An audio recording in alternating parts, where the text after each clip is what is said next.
Y el Congreso es tan importante que el presidente sigue usando sus mañaneras y sigue ocupando su voz en llamar al voto y en llamar al voto por un Congreso en donde él tenga la mayoría, aunque sea por un mesecito, claro, pero en donde pueda arrasar. Creo que esta debe ser una alerta, un llamado de atención para los que tienen credencial, no sé, en otro lugar y ya no van a ir a votar a donde les corresponde, para los que no la tienen actualizada, para que es en este momento en el que pensar en el Congreso es clave. Vamos a ver cómo el presidente habla en este momento de cómo la gente debe votar por su partido por si no queda claro que de todas formas posibles el presidente trata de incidir en el voto de la gente a su favor, al favor de su partido, pues ya explícitamente en la conferencia lo dice, porque eso es lo que más le importa. Lo demás no le importa la seguridad, no le importan los desaparecidos, no le importan las mujeres el 8 de marzo, no le importa los aviones, ni la obra, no le importa la infraestructura que quede abandonada, no. Lo que le importa es que la gente vuelva a votar por él y eso, pues ya si no quedó claro por todas las omisiones, pues podemos escucharlo explícitamente pidiendo el voto para su partido. Vamos a verlo y regresamos a eso. A significar la mayoría calificada que se necesita. No representan mayoría calificada que se necesita para llevar a cabo una reforma constitucional. Sí hay mayoría, pero es simple. Es la mitad más uno, más dos, más tres. Pero acá se requieren 2/3 partes de los legisladores, tanto en la Cámara de Diputados como en la Cámara de Senadores. Entonces, voy a enviar, antes de terminar,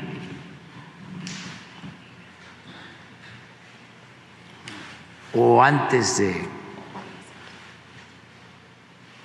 que finalice el periodo ordinario del año próximo, voy a enviar la iniciativa de reforma a la Constitución.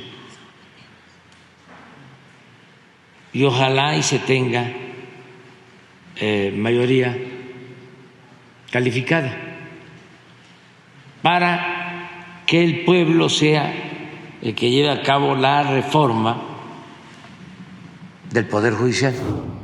Bueno, evidentemente el presidente lo que busca es que en la elección del año que entra, en el Congreso, obtenga su partido y los aliados un porcentaje mayor al de 2/3 partes, que es lo que se necesita para modificar la Constitución, que no ha podido por sí solo modificarla durante su administración. Y que ese momento en el que después de la elección del año que entra pueda obtener este porcentaje, entonces eso le permita durante un mes, que es cuando entra el nuevo Congreso, pero el presidente permanece, es decir, el Congreso nuevo entra el 1 de septiembre y el presidente se va el 30 de septiembre, durante ese mes, supuestamente con mayorías de 2/3 partes en los dos congresos, en la Cámara de Senadores, en la Cámara de Diputados, en las dos cámaras, tratar de modificar la Constitución y hacer todo lo que no pudo hacer en toda su administración. Evidentemente, decir, vamos a que voten por nosotros, pues está violando la ley. Y últimamente, a mí me parece, yo siempre he dicho que los presidentes, los gobernadores, todo el mundo puede decir lo que quiera, cuando quiera, que cada quien sea responsable de sus palabras, pero bueno, pues esa es la ley que está vigente, que él impulsó incluso cuando él era candidato y perdió la elección. Pero en todo caso, pues evidentemente ese es el conflicto que va a buscar maximizar el gobierno y es algo que va a ser complicado cuando vemos o encontremos dos bloques que son los que van a competir. El bloque del presidente y sus partidos contra el bloque opositor y los otros partidos. Ahí es donde realmente va a estar competido ver si esos porcentajes quedan 55-45, 60-40 o lo que quiere el presidente 66-34, que ahí es donde me parece que empieza toda la posibilidad del presidente para modificar la Constitución. Es un escenario, no es alejado de la realidad, puede pasar. Y evidentemente pues tendrá que ver con otros factores, las elecciones locales, las de gobernador, presidente municipal, en fin. Pero en todo caso, el presidente ese es el objetivo que busca ahora. Ya no pudo hacer nada más, pero buscará modificar la Constitución, no sabemos en qué proporción, si tiene el 66%, puede poner incluso una nueva constitución. Sí, creo que esa ha sido su frustración estos 4 años, Luis. Algunas de las resistencias que afortunadamente la oposición se ha dado, porque al principio estuvieron cediendo mucho, sobre todo, sí en modificaciones constitucionales, pero también en algunas leyes importantes en materia de derechos humanos, en materia de seguridad. Creo que afortunadamente la oposición se dio cuenta a tiempo de que era momento de resistir algunos embates, porque si no le estaban entregando el país ya no solo a López Obrador, sino al ejército, y es muy difícil después de echar marcha atrás por las mejores intenciones que tenga la Sedena o que tenga el general a cargo. Creo que lo más importante siempre es guardar los equilibrios en el país. Y Andrés Manuel López Obrador sabe perfectamente que mientras no tenga el poder legislativo, no tiene este poder absoluto, que tanta falta le hace a su ego, a su centralismo, y creo que está apostando a correr en este mes todas aquellas iniciativas que le han sido frenadas y otras ocurrencias más que seguro le vendrán a la mente de aquí a que llegamos a ese momento.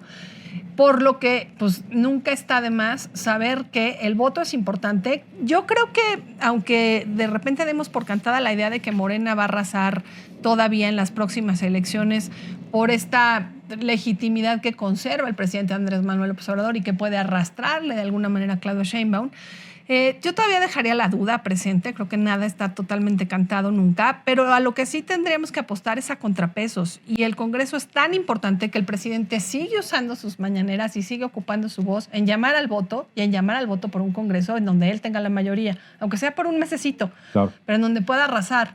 Creo que esta debe ser un alerta, un llamado de atención para los que tienen credencial, no sé, en otro lugar y ya no van a ir a votar a donde les corresponde, para los que no la tienen actualizada, para que es en este momento en el que pensar en el Congreso es clave, porque lo que se necesita hoy en día es hacer resistencia a estos embates de ocurrencias que pueden transformar de fondo, ya no solamente desmantelar instituciones como lo ha hecho él, sino pues ahora sí que encaminar al país a una ruta autoritaria en donde sea muy difícil revirar.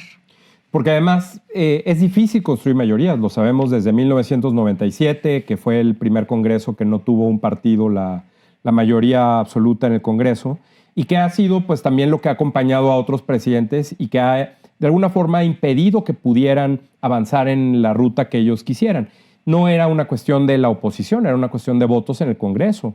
Y así ha pasado, y de alguna forma los cambios han ido siendo de forma moderada en una dirección donde la mayoría ha querido que se vaya hacia un lado o hacia otro. No olvidemos que López Obrador, como presidente, obtuvo el mayor porcentaje de votos desde 1988.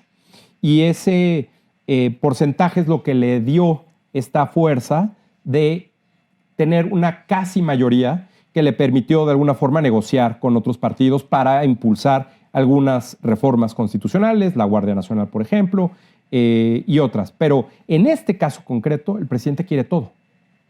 ¿Qué es ese todo? No lo sabemos. Pero sí sabemos quién es López Obrador como candidato tantos años, y ya lo vimos como presidente.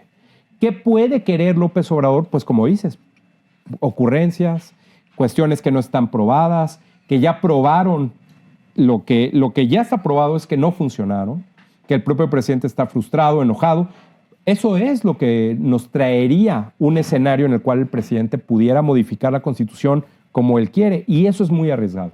Porque además, pues si ese es el sistema y esos son los votos y así es como se tiene que votar, bueno, juguemos con eso, tengamos conciencia de cómo funciona para que entonces podamos ejercer los contrapesos que existan para que no suceda esto.